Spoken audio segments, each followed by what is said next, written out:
Today's gonna be a good day. Wake up, today's gonna be a good day. Wake up, today's gonna be a good day. Wake up. The trade deadline has come and gone, and with it came some brilliant moves by the best team in the American League.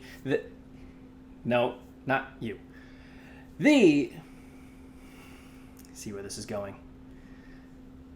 The trade deadline has come and gone, and my favorite American League team made some awesome moves. Let's talk about the Minnesota Twins. A team that needed one thing in two forms coming into the deadline, and they got them both. Starting pitcher, relief pitching.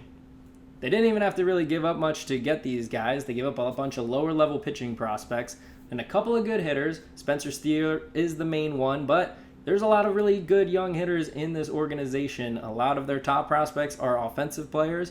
A lot of the players that are currently making impacts on the team are young hitters. Alex Kirilloff, Jose Miranda, potential Rookie of the Year if Julio Rodriguez decides to stumble a bit down the line, although it's going to be very tough to catch him. But nonetheless, the young hitters are here, and the young hitters are also still coming for the Minnesota Twins. So losing a couple of good hitting prospects is not the end of the world, especially when it helps them win now.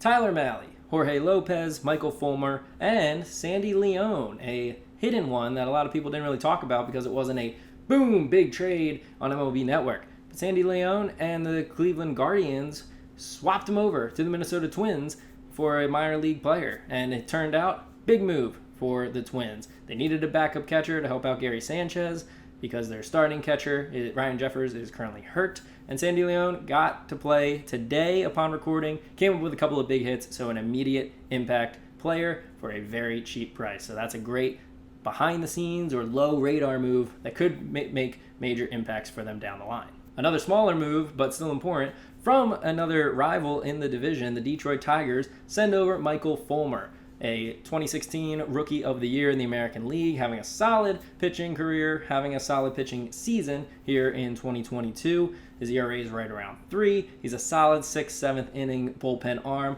The Twins bullpen has been garbage at times this year. For the majority of the season, it has been the bullpen that has really hurt them. They have a couple of really good arms in there, but they needed some more pieces, and they got one with Michael Fulmer. He will help solidify the middle of that bullpen, potentially could pitch in some high-pressure innings late in games, but he may not have to because they got one of the best closers in baseball right now, Jorge Lopez from the Baltimore Orioles. All-star this year, has been phenomenal whenever he's pitched against anybody except the Minnesota Twins. So if you can't beat them, join them.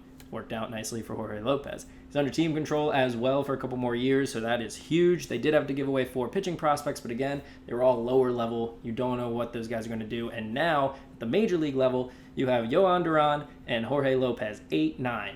I dare you to go find a team that can compete with those two. You will be able to find teams that have a similar 8-9, but to say that they are definitively better than those two is going to be a task. This is easily a lockdown 8-9 inning duo for the Twins. If they have the lead going into the 8th, you might as well put it in the books as a W because those two are elite pitchers already. Duran, as a rookie, has shown how awesome he is. Super hard pitcher with crazy movement on his breaking stuff. And then Jorge Lopez has been established. He's an all-star. You know what you're getting with him.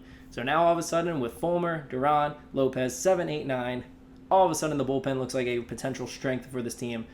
And now the other guys can all move back. The Cottons of the world, the Duffys of the world now will be in lower pressure situations and they can succeed potentially even more. So suddenly this bullpen is looking much stronger. The Twins needed to get help in the bullpen and they got 2 key pieces. The other thing they desperately needed was starting pitching. Pretty much everybody has been on the IL at some point this season. Kenta Maeda has never gotten healthy. Bailey Ober went down pretty much right away. Sonny Gray has missed time. Joe Ryan's missed time. And even the guys who have been there end up only throwing 4, maybe 5 innings if they're lucky. The starting pitching has just not gotten deep into games, and now they are struggling, which has also led to the bullpen struggling. So now bring in Tyler Malley, who will help extend everybody out. Chris Archer maybe can go to the bullpen, be a long relief guy, or you at least have more options now. You can have more starting pitchers. You provide Malley that solidified 3. You now feel better going into the playoffs with Sonny Gray, Joe Ryan, Tyler Malley. That is a legit 3 that can compete with most other teams.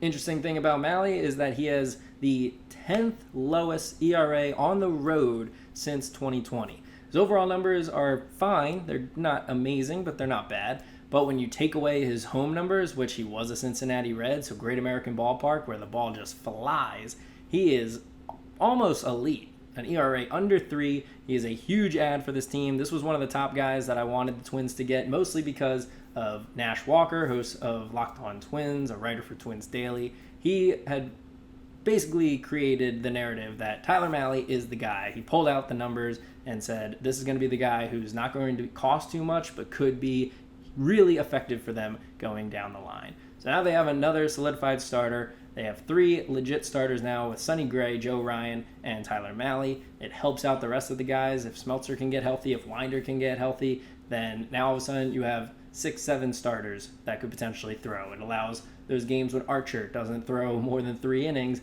you're not dying because you can extend another guy, you can throw one of the starters into the bullpen, you have options, and that is going to be huge. The depth of the team moving forward. And with this offense and suddenly this back end of the bullpen, you don't need the starters to dominate games, you just need to keep them in games. Malley, Lopez, Fulmer, and Leone. All great additions, have already proven themselves. Malley is the only guy we are waiting for now. Lopez got the save on the day of recording. Fulmer had a lockdown inning against his former team in the Detroit Tigers today upon recording. And as mentioned, Sandy Leone coming in with a couple of RBIs and big knocks for the team. So this is a team looking to make it to the playoffs, showing that last year was a fluke. Goal for them to win a game. Obviously, would love to win a series, would love to go deep into the playoffs. But anybody who's a Twins fan knows how long that playoff drought is. So let's go win the division, keep the Guardians behind, keep the White Sox behind, win a playoff game. I like their chances now after this deadline. So thank you all for watching. Do all that stuff that you're supposed to do to YouTube videos. Let's go Twins. Catch you later. Yeah, so I'ma fake it till I make it. Positive thoughts are overtaken, I got patience. One day at a time is how you operate a cadence. A flow, you grow, you show yourself a foundation.